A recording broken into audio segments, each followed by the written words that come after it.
જોઈ રહ્યા છો અભિક્રાઇમ ન્યૂઝ। હવે જોઈએ અગત્યના સમાચાર। સુરતના ઉધનામાં રહેતા યુવક સાથે 2017માં ઇન્સ્ટાગ્રામથી પરિચયમાં આવી પ્રેમીમાં પડેલી 17 વર્ષીય પરિણીતાએ પ્રેમી ખાતર પતિને 2 વખત છૂટાછેડા આપ્યા હતા।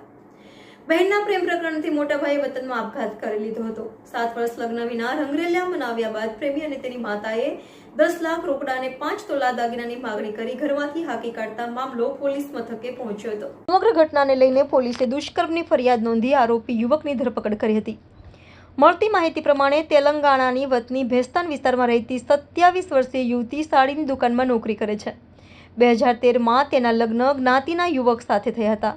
2017માં ઇન્સ્ટાના માધ્યમથી પ્રશાંત શંકર એડલા ઉંમર વર્ષ 35 સાથે પ્રેમમાં પડી હતી। આ યુવકના પ્રેમમાં અંધ થઈ 2018માં પતિને છૂટાછેડા આપી તેની સાથે રહેવા લાગી હતી।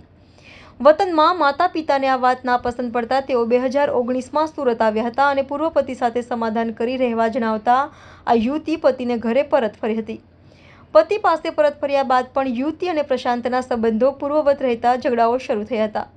મામલો પોલીસ સુધી પહોંચતા 2022માં પરત પતિ પાસે રહેવા જતી રહી હતી। નાની બહેનની આ હરકતથી તેલંગાણામાં રહેતા 31 વર્ષીય મોટા ભાઈને બદનામીની લાગણી થતાં તેણે આપઘાત કરી લીધો હતો। ભાઈના આપઘાત છતાં પરિવાર અને સમાજની પરવા કર્યા વિના આ યુવતીએ પતિને 2023માં બીજી વખત છૂટાછેડા આપી દીધા હતા। લગ્ન વિના 7 વર્ષ સુધી પ્રશાંત એડલાએ આ યુવતીનું યૌન શોષણ કર્યું હતું। યુવતીએ લગ્ન કરવાનું કહેતા હૈદરાબાદમાં રહેતી આ યુવકની માતાએ 10 લાખ રોકડા અને 5 તોલા દાગીનાની માંગણી કરી હતી। એટલું જ નહીં, 20મી મેએ માતા પુત્રીએ આ યુવતીને ઉધના દાગીનાનગર સ્થિત ઘરમાંથી કાઢી મૂકતા પરિણીતાએ ઉધના પોલીસ મથકે રાવ કરી હતી। પોલીસે બળાત્કાર, દહેજ પ્રતિબંધક ધારાની કલમો હેઠળ ગુનો નોંધી પ્રશાંત એડલાની ધરપકડ કરી હતી। રિપોર્ટર રાહુલ મોદી, અભિક્રાઇમ ન્યૂઝ, સુરત।